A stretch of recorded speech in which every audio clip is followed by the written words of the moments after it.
दो कलाकार। ये कहानी मनु भंडारी जी द्वारा लिखी गई है। कहानी कुछ इस प्रकार है।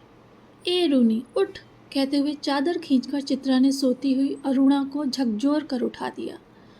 अरे क्या है? आंखें मलते हुए तनिक खिजलाहट भरे स्वर में अरुणा ने पूछा।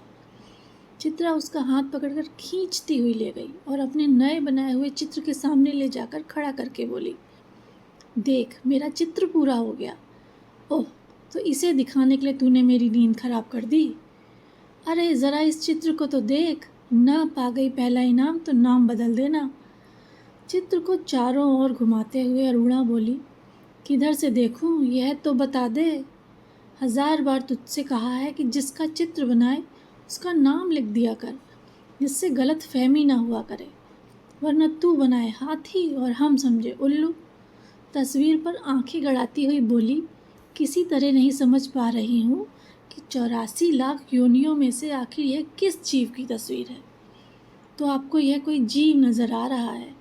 ज़रा अच्छी तरह देख और समझने की कोशिश कर। अरे यह क्या? इसमें तो सड़क, आदमी, ट्राम, बस, मोटर, मकान सब एक दूसरे पे चढ़ रहे हैं, मानो सबकी खिचड़ी पका कर रख दी हो। क्या घनचक्कर बनाया है। यह कहकर अरुणा ने चित्र रख दिया। ज़रा सोच कर बता कि यह किसका प्रतीक है? तेरी बेवकूफ़ी का। आई है बड़ी प्रतीक वाली। अरे जनाब, यह चित्र आज की दुनिया में कन्फ्यूज़न का प्रतीक है, समझी? मुझे तो तेरे दिमाग के कन्फ्यूज़न का प्रतीक नज़र आ रहा है। बिना मतलब ज़िंदगी ख़राब कर रही है। और अरुणा मुँह धोने के लिए बाहर चली गई। लौटी तो देखा 3-4 बच्चे उसके कमरे के दरवाजे पर खड़े उसकी प्रतीक्षा कर रहे हैं। आते ही बोली, आ गए बच्चों, चलो मैं अभी आई। क्या ये बंदर पाल रखे हैं तूने? फिर जरा हंस कर चित्रा बोली, एक दिन तेरी पाठशाला का चित्र बनाना होगा। लोगों को दिखाया करेंगे कि हमारी एक मित्र साहिबा थी जो बस्ती के चौकीदारों, नौकरों और चपरासियों के बच्चों को पढ़ा पढ़ा कर ही अपने को भारी पंडिताइन और समाज सेविका समझती थी। 4 बजते ही कॉलेज से सारी लड़कियां लौट आईं, पर अरुणा नहीं लौटी। चित्रा चाय के लिए उसकी प्रतीक्षा कर रही थी। पता नहीं कहाँ कहाँ भटक जाती है, बस इसके पीछे बैठे रहो। अरे क्यों बड़बड़ कर रही है? ले मैं आ गई, चल बना चाय, मिलकर ही पियेंगे। तेरे मनोज की चिट्ठी आई है। अरुणा लिफाफा फाड़कर पत्र पढ़ने लगी। जब उसका पत्र समाप्त हो गया तो चाय पीते पीते चित्रा बोली, आज पिताजी का भी पत्र आया है। लिखा है, जैसे ही यहाँ कोर्स समाप्त हो जाए मैं विदेश जा सकती हूँ। मैं तो जानती थी पिताजी कभी मना नहीं करेंगे। हाँ भाई, धनी पिता की इकलौती बिटिया ठहरी, तेरी इच्छा कभी टाली जा सकती है? पर सच कहती हूँ, मुझे तो सारी कला इतनी निरर्थक लगती है, इतनी बेमतलब लगती है कि बता नहीं सकती। किस काम की ऐसी कला जो आदमी को आदमी ना रहने दे? अरुणा आवेश में बोली।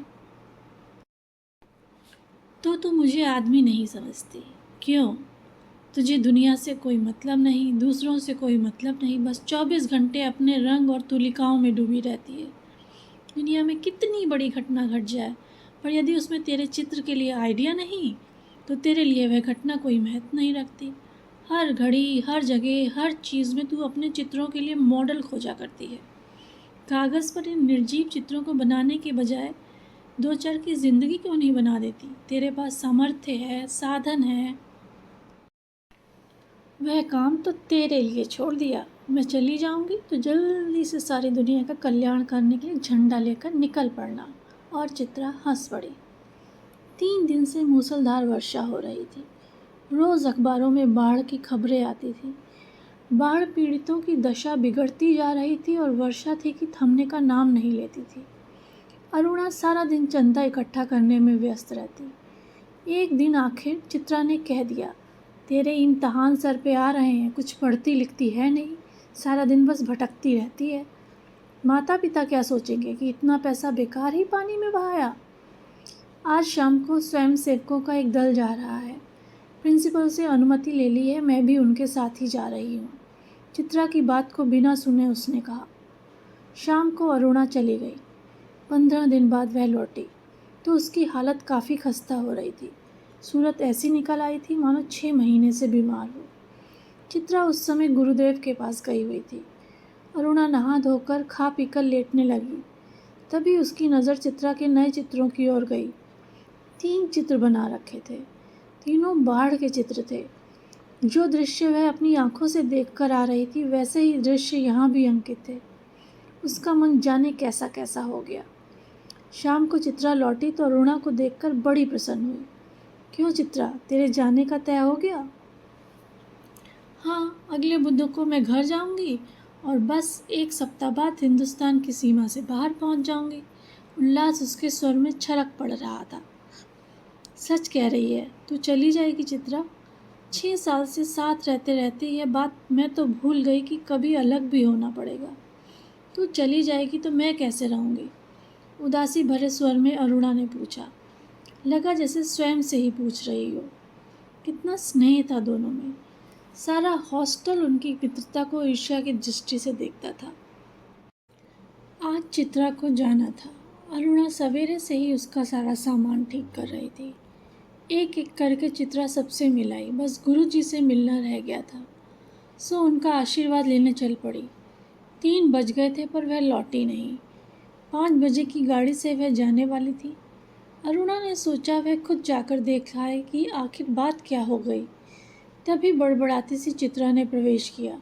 बड़ी देर हो गई ना, अरे क्या करूं, बस कुछ ऐसा हो गया कि रुकना ही पड़ा। आखिर क्या हो गया ऐसा जो रुकना ही पड़ा? सुने तो 2-3 कंठ ही एक साथ बोले। गर्ग स्टोर के सामने पेड़ के नीचे अक्सर एक भिखारिन बैठी रहा करती थी ना। लौटी तो देखा कि वहीं मरी पड़ी है। उसके दोनों बच्चे उसके सूखे शरीर से चिपककर बुरी तरह से रो रहे हैं। जाने क्या था उस सारे दृश्य में कि मैं अपने को रोक नहीं सकी। एक रफ सा स्केच बना ही डाला। बस इसी में देर हो गई। 4:30 बजे चित्रा हॉस्टल के फाटक पर आ गई। तब तक अरुणा का कहीं पता नहीं था। बहुत सारी लड़कियां उसे छोड़ने स्टेशन तक भी गई, पर चित्रा की आंखें बराबर अरुणा को ढूंढ रही थीं। 5 भी बज गए, रेल चल पड़ी, पर अरुणा न आई सो न आई। विदेश जाकर चित्रा तन मन से अपने काम में जुट गई। उसकी लगन ने उसकी कला को निखार दिया। विदेश में उसके चित्रों की धूम मच गई। भिखारिन और 2 अनाथ बच्चों के उस चित्र की प्रशंसा में तो अखबारों के कॉलम भर गए। शोहरत के ऊंचे कगार पर बैठे चित्रा जैसे अपना पिछला सब कुछ भूल गई। पहले वर्ष तो अरुणा से पत्र व्यवहार बड़े नियमित रूप से चला, फिर कम होते होते एकदम बंद हो गया। पिछले 1 साल से तो उसे यह भी मालूम नहीं कि वह कहाँ है। अनेक प्रतियोगिताओं में उसका अनाथ शीर्षक वाला चित्र प्रथम पुरस्कार पा चुका था। जाने क्या था उस चित्र में, जो देखता चकित रह जाता। 3 साल बाद जब वह भारत लौटी तो बड़ा स्वागत हुआ उसका। अखबारों में उसकी कला पर, उसके जीवन पर अनेक लेख छपे। पिता अपनी इकलौती बिटिया की इस सफलता पर बहुत प्रसन्न थे। दिल्ली में उसके चित्रों की प्रदर्शनी का विराट आयोजन किया गया। उद्घाटन करने के लिए चित्रा को ही बुलाया गया। उस भीड़ भाड़ में अचानक उसकी भेंट अरुणा से हो गई। रूनी कहकर चित्रा भीड़ की उपस्थिति को भूलकर अरुणा के गले से लिपट गई। तुझे कब से चित्र देखने का शौक हो गया रूनी? चित्रों को नहीं, चित्रा को देखने आई थी। तू तो एकदम भूल ही गई। अरे ये बच्चे किसके हैं? 2 प्यारे से बच्चे अरुणा से सटे खड़े थे। लड़के की उम्र 10 साल की होगी तो लड़की की कोई 8। मेरे बच्चे हैं और किसके? ये तुम्हारी चित्रा मौसी हैं, नमस्ते करो अपनी मौसी को, अरुणा ने आदेश दिया। बच्चों ने बड़े आदर से नमस्ते किया, पर चित्रा अवाक होकर कभी बच्चों को और कभी अरुणा का मुंह देख रही थी। तभी अरुणा ने टोका, कैसी मौसी है, प्यार तो कर। और चित्रा ने दोनों के सिर पर हाथ फेरा प्यार का। अरुणा ने कहा, तुम्हारी ये मौसी बहुत अच्छी तस्वीरें बनाती हैं। ये सारी तस्वीरें इन्हीं की बनाई हुई हैं। आप हमें सब तस्वीरें दिखाएं मौसी, बच्चों ने फरमाइश की। चित्रा उन्हें तस्वीरें दिखाने लगी।